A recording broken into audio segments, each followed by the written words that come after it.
Bonjour, je vais vous parler aujourd'hui d'un pays incroyable dans lequel les habitants ne souffrent ni de chômage ni de pauvreté.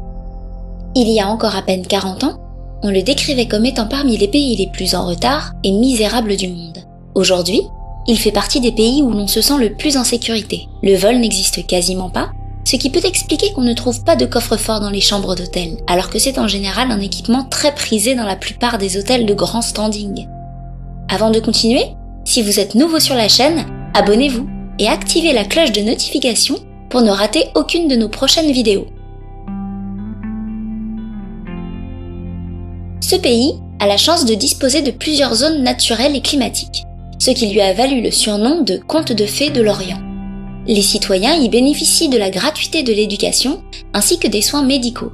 Ils profitent également du soleil toute l'année. En plus de tout ça, chaque habitant se voit offrir à sa majorité un terrain dans lequel il pourra faire bâtir un logement, et le sultan accorde une suspension de tout crédit lors de la fête nationale.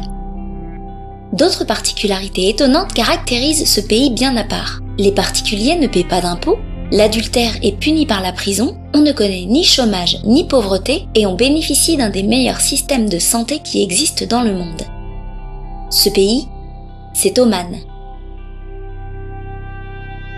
Le sultanat d'Oman, riche d'une histoire de plus de 2 millénaires, est situé au sud-est de la péninsule arabique, comme un point de liaison entre le désert et l'océan Indien. Ce n'était encore qu'un pays rétrograde où régnait la pauvreté quand le sultan Kabou est monté sur le trône. Aidé par les Anglais en 1970, il a remplacé son père à la tête du pays. À l'époque, le sultanat d'Oman, il semblait reculer à l'écart du reste du monde, sans accès à la radio ou aux infrastructures comme les hôpitaux et les routes. D'après ses habitants, Oman s'est éveillé suite à l'arrivée au pouvoir du sultan Kabou et l'est toujours depuis. Le régime du pays est une monarchie absolue, situation politique rare de nos jours. En effet, le sultan Kabou bin Saïd est à la tête du pays depuis 42 ans.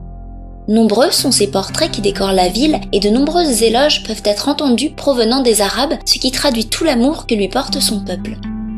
Rivalisant avec des puissances économiques comme les Émirats arabes unis ou le Qatar, le pays prospère grâce aux actions du sultan ces 40 dernières années. Il a notamment sorti le pays de l'état de détresse dans lequel il était et l'a dirigé vers la voie du développement. La production pétrolière fait la richesse d'Oman, puisqu'équivalente à 64% du PIB total du pays. Sa force est de parvenir à préserver son identité, au contraire de pays comme les Émirats arabes unis qui suivent les tendances européennes en faisant la course au